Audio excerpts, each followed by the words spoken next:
Alors on le sait pour l'avoir répété ici et ailleurs que les gouvernements, les banques centrales ont déversé des tombereaux de milliers de milliards de dollars pour sauver nos économies d'une dépression qui aurait pu être encore plus grave que ce qu'on vit aujourd'hui. Mais combien au juste? Et puis vous verrez que le lien, c'est que de cet argent déversé, de ces liquidités, c'est ce qui explique, on a le chiffre, 90% de la hausse du rallye boursier s'explique justement notamment par l'action des banques centrales. Bonjour John. Bonjour David, John merci de me recevoir. Conseiller en stratégie d'investissement chez Mirabeau. Le calcul, c'est pas vous qui l'avez fait, je crois que c'est Bank of America qui fait ce calcul, avec un chiffre qui donne le tournis, le montant total du soutien politique, budgétaire, monétaire dans le monde entier.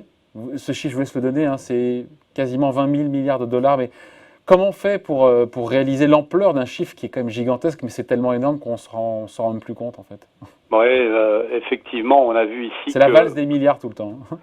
C'est la valse des milliards, et on a vu que si on prend le précédent exemple qui était en 2008, donc la crise financière qui était considérée quand même comme une crise qui était d'une ampleur sans commune mesure, eh bien on voit que ici c'est beaucoup plus.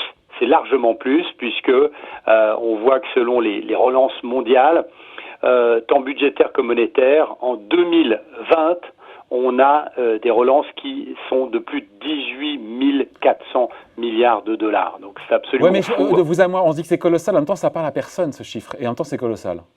Écoutez, oui, si on prend l'exemple de 2008, la crise de 2008, si on prend les bilans du G6, des banques centrales du G6... C'est 2 fois moins, c'est ça Ah non, c'est encore moins. On était passé de 3 à 6 milliards. Là, on en est à 18 milliards. Donc, on est 3 fois plus, pardon. Et, 6 000 milliards, on est passé de 6 000 milliards à 18 000 milliards. Donc, on fait x3 en termes de soutien, d'argent injecté dans l'économie, banque centrale, gouvernement, c'est 3 fois plus lors de cette crise. C'est 3 fois plus. Et ce qu'il faut surtout rappeler ici, c'est que, comme l'ont rappelé la Banque centrale européenne, mais surtout Jérôme Powell, c'est qu'il n'y a pas de limite. C'est-à-dire que aujourd'hui, on ne se focalise pas sur le montant, on se focalise sur les effets attendus et le soutien à l'économie des banques centrales. Il faut quand même rappeler qu'il y a des relances budgétaires, il y a des baisses de taux, il y a des mesures extrêmement ciblées qui ont été déversées, qui ont alimenté l'économie en essayant de la faire rebondir. Mais évidemment, c'est la question qu'il faut se poser. Est-ce que ça sert? Est-ce que sans ces relances, eh bien, on serait dans un autre paradigme? John, pour apprécier ce 18 000 milliards de dollars de relance mondiale, budgétaire, monétaire, on peut le comparer au PIB mondial. C'est quasiment 20% du PIB mondial. On se dit, mais c'est énorme. Et puis quand on voit que, a priori, la récession mondiale sera de l'ordre de 5%, on se dit que c'est bien plus. En même temps, on se dit que si rien n'avait été fait, eh ben, la baisse du PIB mondial aurait été bien plus importante que les 5% qu'on attend, nous dit le FMI ou l'OCDE. Exactement, donc vous l'avez dit, c'est 20,8% du PIB mondial qui a été injecté au cours des 3 derniers mois seulement. C'est bien plus, mais on se dit que c'est bien plus que, c'est 4 fois plus que la baisse de PIB mondial, que la récession mondiale. Exactement. On a mis bien plus que ce que ça a baissé, sauf qu'on se dit que si on n'avait pas mis tout ça, si on n'avait pas mis tout ça, on serait dans une autre situation. Et il ne faut pas oublier qu'ici, c'est aussi à la fin le système financier que les banques centrales essayent de sauver, puisque c'est les prêteurs en dernier ressort, les prêteurs pour les entreprises, mais aussi les prêteurs pour les particuliers. Et pour mettre en perspective donc ces 20,8% du PIB mondial, si on se réfère à la Banque centrale européenne, eh bien on voit que le bilan de la Fed devrait doubler en 2020 par rapport à 2019, et là on voit que ça va être de 39% du PIB américain contre 19 l'année passée. Donc ce bilan, donc on voit que il est beaucoup plus élevé évidemment que le bilan mondial, parce que vous n'avez pas toutes les banques centrales qui ont mis autant d'argent dans le système, et on sait très bien, notamment aux États-Unis, que si on n'avait pas tenté de sauver le système financier, il se serait potentiellement écroulé. Il faut rappeler ici que si vous relancez pas l'économie, et notamment la consommation aux États-Unis qui fait près de 75% du PIB, eh bien vous êtes voué à un effondrement total de votre économie. Donc ils sont pieds et poings liés avec ce type de secteur notamment. Ouais. Après, encore une fois, on le sent tous, hein, le rallye boursier, on l'a souvent dit, c'est l'action des banques centrales, cette réassurance, cet argent qui a été injecté, qui a permis donc au marché boursier de remonter. Ce qui a pu en surprendre parfois certains en regardant la réalité économique. D'ailleurs, même le FMI cette semaine s'est interrogé sur cette déconnexion entre la réalité économique et ce rallye boursier. Alors, je ne sais plus quelle est la banque qui a fait ce calcul. 90%, comment ils sont arrivés à 90% 90% de la hausse donc, du rallye boursier s'explique par l'action des banques centrales et l'argent qui a été créé et déversé dans les circuits financiers. C'est énorme. On s'en doutait, mais mettre un chiffre dessus, comme il fallait le faire.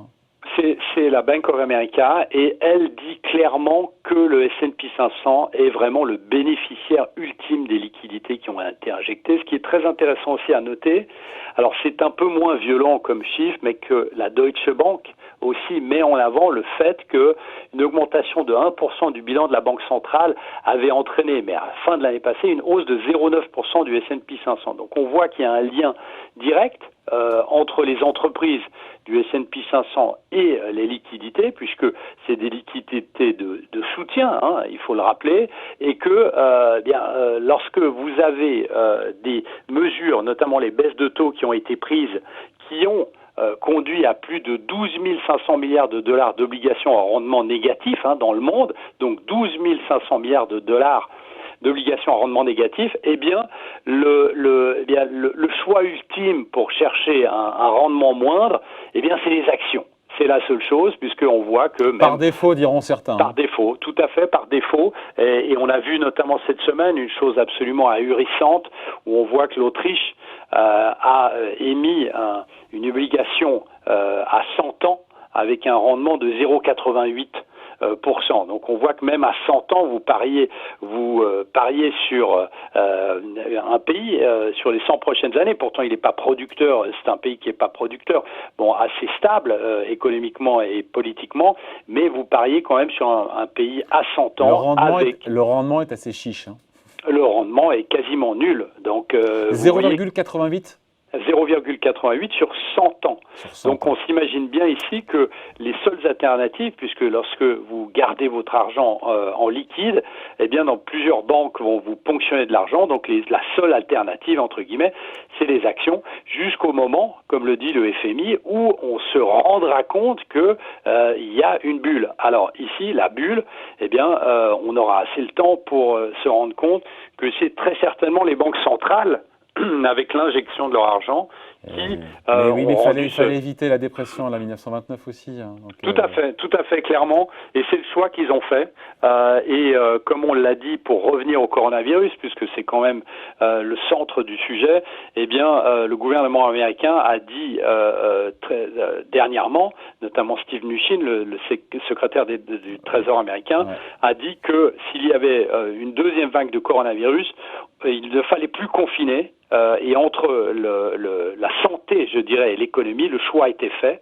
Et ils ont vu, bien évidemment, que c'était, sans le recours des banques centrales, eh bien, c'était quelque chose de dévastateur pour l'économie. Mais évidemment, d'un autre côté, vous avez une question sanitaire qui est très grave et qu'il ne faut pas minimiser non plus. Ouais. Après, pour boucler la boucle sur le sujet, John, on se dit, mais jusqu'à quand les indices boursiers vont justement rester corrélés au bilan des banques centrales? Et ça pose... derrière la question justement du bilan des banques centrales, on a dit création monétaire, bilan qui explose. Le problème, disent certains, mais quoi, est-ce que c'est le plafond? Est-ce qu'il y a un plafond en théorie? Est-ce que sky is the limit, comme nous disent les Américains? Ou est-ce que peut-être que la vraie difficulté, ça sera de le stabiliser, voire de le réduire, ce bilan? Alors, il y a plusieurs questions en même temps. Hein. Il n'y a pas de limite, no limit. Au bilan des banques centrales. On peut, les banques centrales peuvent le gonfler comme elles le veulent, jusqu'au moment où on aura évidemment des problèmes d'inflation, ce qui n'est pas le cas aujourd'hui. Mais si on se réfère à ce que disent, comme je disais avant, Jérôme Powell, donc le président de la Fed, il dit qu'aujourd'hui, le problème n'est pas le bilan de la Fed, le problème est de sauver l'économie. Ah, il a raison. Hein. Alors, il a raison aujourd'hui. Le problème, c'est qu'à un moment, il faudra réduire ce bilan, et c'est à ce moment que ça pourrait poser problème. Ça serait, pardon, je vous coupe, le moment de vérité. On l'a vu, c'est fin 2018 quand Exactement. la Fed annonce justement qu'elle va réduire la taille de son bilan et que là, on se prend une grosse claque sur les marchés boursiers, c'est ça Tout à fait. Et en plus, ce qui se passe, c'est que logiquement, lorsque vous réduisez la taille de votre bilan, eh bien, vous augmentez aussi de l'autre côté les taux d'intérêt. On sait très bien ça équivaut. que... C'est pas que vous montez les taux, c'est que ça équivaut. Le fait de réduire la liquidité équivaut à une hausse de taux implicite. Ça Tout à fait, mais les banques centrales, si on prend l'exemple de 2018, eh ben vous avez eu la Banque centrale